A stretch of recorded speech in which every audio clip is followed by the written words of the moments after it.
So who took a cooler trip in the offseason, you or Berrios? Definitely Braxton. Braxton is always going to win that battle. I feel like people around the world know him now. So maybe one of these times I'll jump on one with him, and then I'll be the winner in that situation, but definitely him. Did you get an international trip in? I did. One of my good buddies, Jesse Bon Jovi, roommate of mine in college, John's son got married in London. So I was over there for a little while. Great time. Did John Bon Jovi sing at the wedding? No, it's funny. He's not really that type of, outward guy. If he's at something like that, he wants to kind of lay low, enjoy it, put the spotlight on his son. So that's kind of how it was. Yeah. How do you see your role on this team at this point in your career? Yeah, I mean, I say this every year. It changes every single year, and I'm kind of a good example of that. Over my 7 years here, I've had a vastly different role every season, and that's kind of what's happening this time of year. Over the next couple of weeks with pads on, everyone kind of finds their role within this team, and that's something that kind of happens naturally. So we're still building that, and it'll be fun to finally come across what it is for me, because like I said, it changes every single year. There's at least 3 younger guys in the room. What do you see in the younger guys? You got Connor, Jordy, right? Jody, yeah. Jody, yeah. Tanner, Connor, Jody Fortson, yep. and Julian Hill yeah. are all younger than you. Yeah. So is there a mentorship thing going on? I mean, a little bit. Those are all mature guys. It's funny for their age. I feel like at their stages, when I was that age, I was not like that. So that's a testament to them. But as a guy being in this offense for the third year, I have learned things through experience. So I'm trying to help them along with that. This is something that kind of takes time, being comfortable in this offense. So if I can help in any regard there, I will. But like I said, those guys are all very mature, go about their business the right way. And they've all gotten a lot better since, I first came across them to this point right now. You're downplaying yourself because you're one of the most mature vets that I've covered. What have you seen in Tanner's game that has helped him get it to where it is right now? Yeah, I mean, he's improved so much over the last 2 years. But, I mean, from where he came from being a receiver at a small school in college to now being a full-time tight end in the NFL, that takes time. And he's made, great strides. He's still an athletic freak. He was when he got here. He still is that. But, he's way more used to contact, doesn't shy away from contact. He's transformed his body a little bit. He's a lot bigger. So he's done a lot of things over these last 2 years to improve while still remaining that physical freak that he was when he got here. With Julian, what's the next step for him in his development? I mean, I would venture to say Julian might be the most physical tight end in the NFL across the entire board. I don't care what year you are.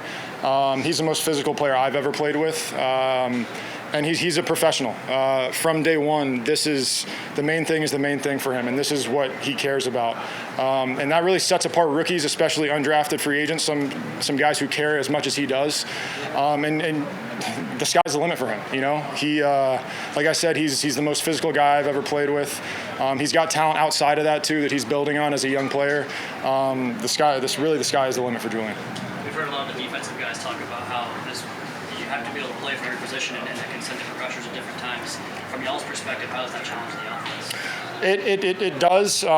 It keeps everyone on their toes, and it's different looks. I think it really expands the offense too when you have different things that you don't see on a regular basis, really from every position, and then the offense expands and players' roles expand. Sorry if you asked this already, but you and John have seemed like you're going to be a tandem this year. How do you think your skills complement each other?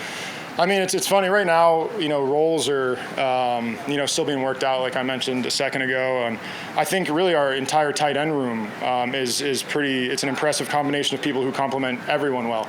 It's tough to say, a tandem or a duo right now because there's so many different players in the room that are trying to find a role. But I think we have a great combination in our room of guys who are very athletic, guys who are very physical, guys who do a little bit of both.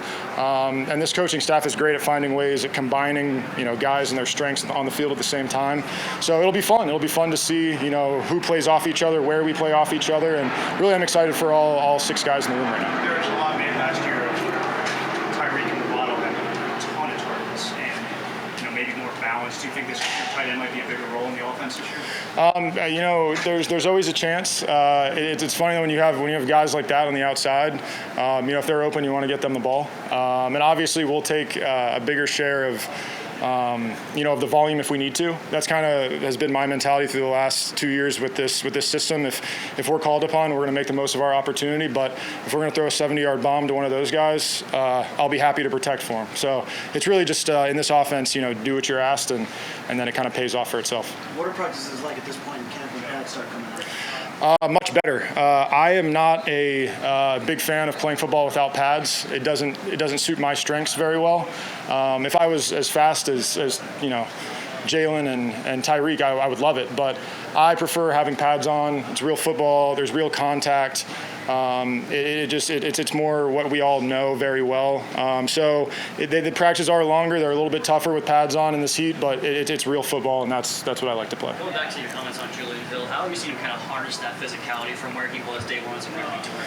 Yeah, I think one of the things is, just tempo, control. He's always been not one to shy away from contact. He's always been a very physical person, but there were times early in camp last year, maybe early in the season, where he was just out there trying to crush somebody every time, and maybe half the time he is, half the time he's missing. Now it's a tempo thing where he understands when to pull the trigger, and he's not missing a lot, and when he doesn't miss, he's making himself felt. So I think it's just something that it takes time to get used to with the speed of the game, players' speed, and he's definitely understanding that now. Last two questions. How did you feel about Tua's contract? I loved it. I mean, a long time coming, obviously. The kid deserves it. I've watched him over his entire tenure here go from point A to point B, and there was a lot of stuff in between, a lot of steps along the way, and I'm proud of him. He's the right guy to lead this offense and this organization, and he got what he deserved.